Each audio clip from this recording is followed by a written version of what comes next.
This video was sponsored by Squarespace. So recently, Tiff and I broke up, and a lot of you guys have been wondering why. Well, in this video, we're going to be answering all your questions, including why we broke up.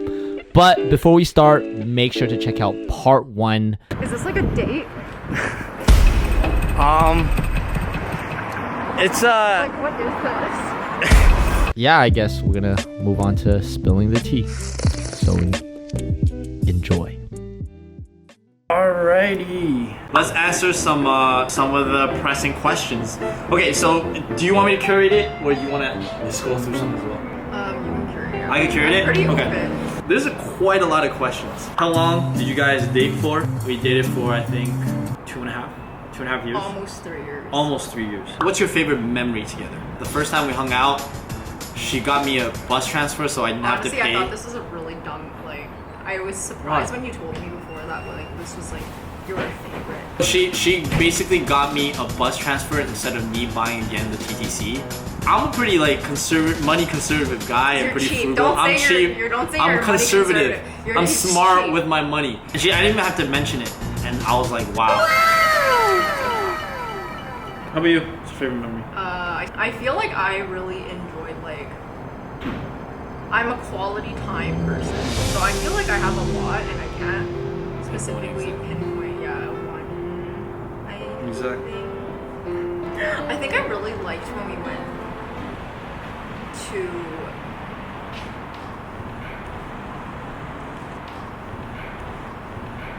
Mexico, the most extended amount of quality time that we had. I thought about that too, to be honest. Just because I said it, no. Say that way. It's fine if we don't have the same one. Next question is, I feel like a lot of people have asked this question. It is, when and how did you guys meet? So basically how we met was I went to this street festival called Taste of Asia that they have annually. I saw them, and then only 30 seconds is gonna make it into the actual video. I'm saying your story is way too long. So I saw them at Taste of Asia, and then I said hello, and it was really freaking awkward. You guys are just like, oh, Sheldon, there's someone here that wants to say hi, and I was like, hi, and then you guys were just like, and then I was like, yeah, I watch your videos with my mom, and then you guys are like, oh, thanks. You know Sheldon, he's like, oh, yeah. And then Mike was just all like, yo, yeah, okay. And then I was like, okay, this is so awkward. It was mad awkward. So I was like, I need to change the conversation quickly. I was like, do you guys know where the corn stand is? And they're like, it's over there. And I was like, okay, bye, thanks. And then I just left. Alright, part 2 of when we met is, this is when all the jokes come in. We met at this club in Toronto called Easy on the 5th. I was with my friend, and then he knew you. It was Leslie. Yeah. On the way back, she needed a ride back, so Leslie offered to give her a ride. I didn't know, she was. No, I'm gonna say. So you're gonna make it less I'm not. It's not gonna be bad. They were driving me home, and then I was in the passenger seat. Yeah. I was in the passenger seat, and then while he was driving, I was like, oh, do you know who Athena Chu is? This actress, she's so pretty, right? I love her. And then he's like, no, I don't know who that is. And I was like, oh, I'll show you. So I took his phone and I was on Google. I opened Google Chrome to search her, and then Google Chrome, literally when the page loaded, it said it was on incognito mode on Pornhub.com. It was just a black screen with the orange. Yo. And then I realized, I was like, oh, you're like. Yo, it was awkward, okay? Okay, it's a weird meeting a girl for the first time, and then you're in the passenger seat, and then it says Pornhub.com, okay? Anyways, that became a running joke. I think we did a video before and people were asking, oh, what's so funny about the time you met? That's a joke. Okay. Literally the first time I met you. Do you remember? I know, let's not go do that. It can't get any worse than that. The funny thing is, after I went on Google Chrome, you were like, oh, don't go on Google Chrome anymore. Because at this point, I still haven't searched up Athena. Yeah. So I was like, I need to search her. And then, so I went on Safari. And then Safari was the same thing as Pornhub. Yo, I forgot about the second part. That's embarrassing. Is that you switched apps and it was I exactly switched apps and the same thing happened. Alright, anyways, end of the story. Question. Okay. What initially, I think that's what they meant. What initially attracted you to me, or why attracted me to you? Honestly, we had a really bad first date. Up until the end, it was pretty bad. The first date was so awkward. Yeah, it was awkward. It was really awkward. What did you think about me again? Like me as a person, I'm so monotone. I'm not trying to be awkward, but like I hate small talk, which is why I can't date anyone. Like, I hate small talk. Listen, I think I'm pretty charming, okay? So, and I also think I'm funny. So I pulled up to her house and I'm like, hey, what's up? You know, like a little in a vibrant, energetic tone. Yeah, I was like, why is this guy so high energy? And then Tim comes to the car like this. You want water? I'm like, no, it's fine. Like how about these cookies? And I'm like, throughout the day, I was like, yo, does this girl just not laugh? Like, am I just that unfunny? And the only time she laughed was she laughed at me. Not with my joke, she laughed at me. We were sitting on the log, yo, you look like Olimar here. I think what attracted us to each other were kind of like the same things. Having formed an opinion, you being able to express it, but also, you know, challenging each other and saying, oh, there's a different view here. So I think that was definitely one of the biggest things. Supposed to turn ons. What? Biggest turn on? Yeah, I thought you were supposed to say No, that. I'm not gonna say turn on. Die. Oh, the big question. Oh, why'd you guys break up? Are you comfortable with saying that though? Talking about it? Yeah. Are you? Yeah, like I was always comfortable with it. I'm comfortable with talking about it. I do think we're very compatible. You what? I think we're very compatible in terms of I like, thought you don't. I was like, oh. in terms of just like our personalities. I think one of the biggest reasons why we broke up was life stages. When we started dating, I was working a 9 to 5 and I had a lot of time to put into the relationship. When I started juggling 2 jobs plus Cantomando, that's when a lot of the stress started hitting. And that's when I just couldn't fulfill the responsibilities of being a boyfriend, which honestly was pretty bad. Like, yeah, there was a time when like in the middle, it wasn't even the end, it was like the middle of our relationship, just like saw me once a month. There were 2 months where you saw me once a month. Once a month? That's how way. I had to talk to you at at the old services. The old services. We have very good communication and like trust. Obviously I don't want you to push me over your woman or anything, but it was like it got to the point where I honestly felt neglected and I wasn't. That's fair. And I wasn't someone who was super needy either. You're not. Like, I purposely did it because I was like, I want you to realize, because I brought this issue up so many times. Yeah. But you just kept saying like, oh yeah, like. And it never.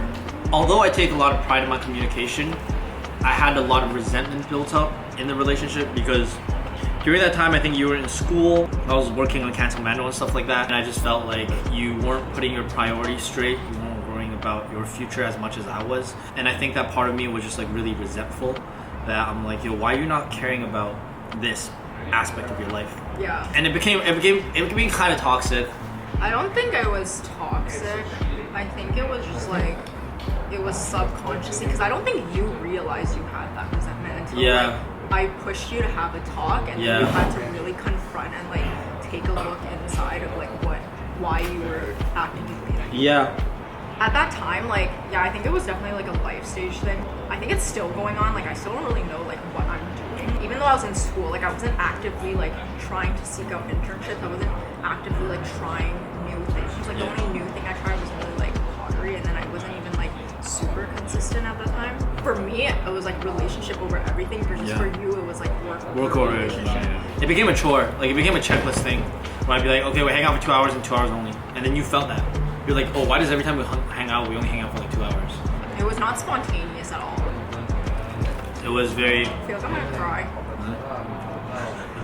Yeah. It was a very awkward.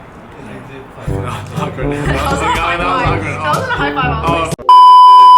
There was another point where, like you brought up like the work resentment thing, like how I wasn't really doing anything. Also at that same time, like my parents were really like stressing me out about like graduating. Everyone in my family was like pushing a lot of stress onto me about that, and then like at the same time you were. Yeah. The first thing you would do when you see me would be like, oh Tiff, like how many resumes did you like send out today? Oh my god, a tear rolled down my face. Yeah, it's always it's because there's that thorn there that I feel like, hey, you know, I want to push you to be the best, and one of the. So you didn't give me the whole tissue. No. You just gave me like a quarter of a corner. Well, that's enough you need for right now. So you just see me like, and then you just be like, how how many resumes did you send out today? Did you get any interviews back? Like, what's your progress on this? And then it was just like, there was no like, there was no nothing. It was just like that.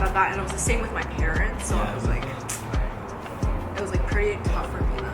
I did do it out of good intention because I didn't want to see. Yeah, like you always like wanted just like to push me to be like the best version that I was, and you were always like, I see so much potential in you that like I don't know how I can motivate you. Yeah. I felt like because there were so many people in my life that were like pushing me towards like career, anything career related for me was something I wanted to avoid. It was a difficult thing to navigate, and I think that's one of the beautiful things about this breakup is the fact that now I see you like you're working with your mom 9 to 5. I mean, no, the good thing that came out of it was the fact that, you know, for me to step back and say, hey, yo, I was being a shitty boyfriend. Being a boyfriend is hard. Like, don't get me wrong. Being in a relationship is actually very hard. It's just that a lot of people choose to bury a lot of things under the rug because it's easier. When we were together, like, and we were like spending time together, it was really good. Yeah.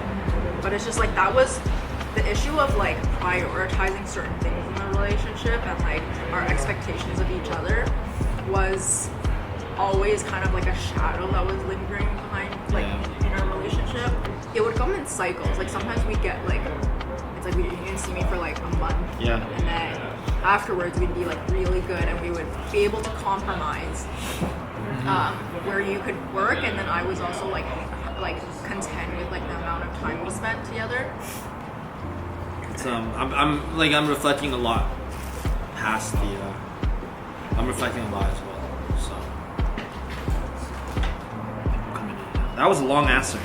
Oh my god, wait, was Tiff's grandma happy that you guys broke up? No, she was like not happy because she thought, I think she was so like upset that she like convinced herself that it wasn't real. A lot of people think that like my grandma doesn't like you because in those videos 唔識啊，好熱你揾啲凍水浸下佢啊嘛，蠢呀，哎呀，蠢㗎，哎呀，唔好咁樣放啊都話。My grandma just like talks like that. Yeah. She's just an aggressive person. No, my grandma does like really like you. My family. And I get it. She's always very sweet to me, always asking if I want to eat dinner here. She still sends me chat articles about being safe every day, like photos and chat articles. Okay, she sends you that, but like she doesn't take the proper precautions, and I always have to, I have to watch over her like a hawk. Okay, so do you guys miss each other? I do. For me, I don't know. You see the meme about guys and girls? It hit harder a lot later for me.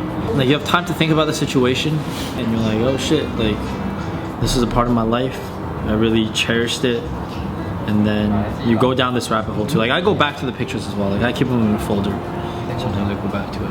I think for me it's like I miss the memories a lot and like what we could have been. Yeah, like you cope with like these types of emotional situations more by like distracting yourself with work and stuff. Bro, I spent the first 2 weeks like I was just in my room like crying. Like I think I lost a lot of weight too. Like I was just crying. Water weight. Actually no, I didn't lose weight. I think I gained a bit of weight because I was eating so much. But like I was just crying so much and then I would like force myself to look at all of the pictures. And then that's also why I had to like mute you guys. I just couldn't like bear to see it. Like I was just so sad. One thing we talked about is that like we shouldn't have any expectations. Like if we're really trying to get over this breakup and we're doing this breakup justice, like we can't be thinking like, oh yeah, what if like in 5 years we like get back together? Like no, there's none of that. If anything happens, we just let it happen. But I'm not like, oh my god, I need Mike in my life to survive. What was the biggest pet peeve that you had about each other? The biggest pet peeve was the fact that as we're about to step out the door, you would walk back in to change your jacket because it didn't match your outfit. Wait, I did that today, but it wasn't because it matched. I know you didn't do that. I know, but because it was a lot warmer outside than I expected. Okay, she'd be like, yeah, I'm ready in 5 minutes, but it was not. And I know a lot of people in the comments say that's just girls. I know, but that was the biggest pet peeve. I think my biggest pet peeve for you is when you ask people like that you don't know, like if you're asking like for customer service or whatever, you don't ask the question directly. Like you do this full like loop and then it takes so long to get your message across. For example, let me think. Like you literally did it today and I got flashbacks. I was like we finish ordering our drink and then you'd be like, oh, so like we give it to you and then it's gonna come with us. Do it in that voice. Like I think if you didn't do it in that voice, it wouldn't be as annoying. What he's doing? Took our the animal. So do you so that's gonna go together with our drinks? I did not stop. Yo, okay, yo. If people are gonna watch back, that's called clarification, okay? What's the best thing that came out of the relationship? Slash, did you guys learn any lessons from your relationship? If so, what were they? Do you want to go first, or do you have something? No, you can go first. Doesn't matter. I don't care. Getting in a relationship that has responsibilities. Sometimes not always your fault, but you can always take responsibility. Wait, I literally completely disagree with that. What do you mean if it's not your fault and you take responsibility for that? If it's not your responsibility, then it's not your responsibility. There's always things that you could pinpoint. I could have done that differently, and this outcome would have been this way. Let me give you a good example. Let's say you cheated on me, right? Okay. Let's say this is not real. Hypothetically, okay? let's say you cheated on me. Let's say you cheated on me. I'm not trying to get dragged. I would look back into what I did to make you cheat on me in the first place. Whether or not maybe I made you feel neglected at some point, or maybe I was just too much of a pushover. You can take responsibility, even though it's not your fault. You can still take responsibility. In that sense, like to a certain extent, I agree. There are also times when people just aren't fully committed into the relationship, and there's actually like nothing that you did wrong at all. Like, I feel like it's your responsibility to recognize that, and if you are giving flags, it's your responsibility to end the relationship. Like you have total control, right? Yeah. One thing that I learned is that you have to understand yourself as a person, and you have to be a fully grown version of yourself before you enter a relationship. One of the things I feel like I did that was very unfair for you was like using you as an emotional pillar. I just kind of put all of that burden on you, I guess, and I expected, it actually wasn't that much. It was a lot of burden. I actually didn't have that many issues, but it's just that when I did, it's like you would have to balance work plus that.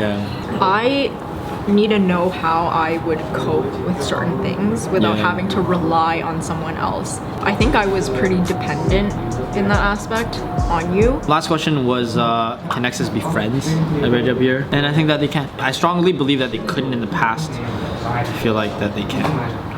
I always thought that exes could be friends as long as you take time, whatever you think is an adequate amount for your relationship, for you guys to be okay, like seeing each other. Like I know a lot of people who like they break up and then they're like, oh, but I still want to be friends, and then you like talk like a lot. And then it's like as if you never broke up, you just don't have a label. You definitely need time apart. You need time to do your own thing, work on yourself, and then you can see each other without being like weird. Then I feel like you could be friends for sure. I guess in short, it depends on the nature of your relationship, what happened, whether you guys are both mature enough to think. So I think we're good. So we can high five and hug. Oh yeah, and also you can't.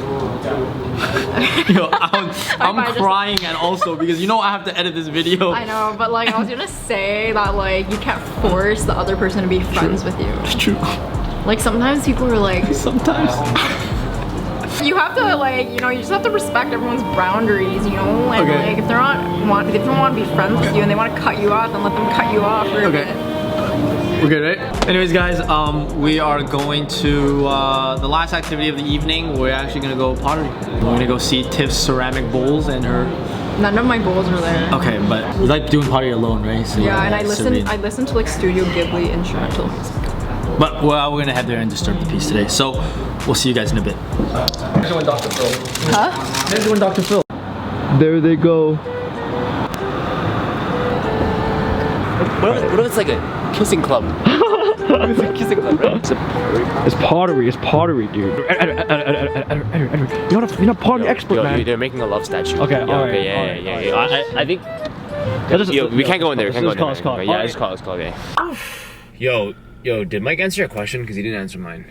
What was your question? Obviously asked him what the best way to make a website is. Obviously, it's with Squarespace. It's so easy. Did you not stop signing for Mike and Tiff? It took me 10 minutes. I made it while you were in the bathroom. What? Also, yo, dude, I used to be so scared of making a website, and I thought it was super complicated. I thought I needed to be a coding expert, you need to do all this stuff, but it was super easy with Squarespace. No way. Look, dude, all I did was I just chose a template, put some photos in, wrote some stuff, and bam, I was done. Legit took me 2 seconds to make. If you ever want to make a website, trust me, just use Squarespace. It's so easy. Oh, and there's no risk because there's a free trial. How do I get started? When this video goes live on YouTube, all you need to do is click on the link in the description box below, and you'll get a free trial and 10% off after the trial when it ends. And if you do that, they'll keep supporting our channel, which will let us make more videos like this. So dude, you gotta check it out, check it out. Okay. And lastly, if you had to get to watch today's video, then make sure to join Camera Squad by clicking the subscribe button, notification bell, and like button, and commenting down below if you think that might be friends with your ex. Wait, or if you think that Mike and Tiff kiss. Nah. Alright, until next time, 再见!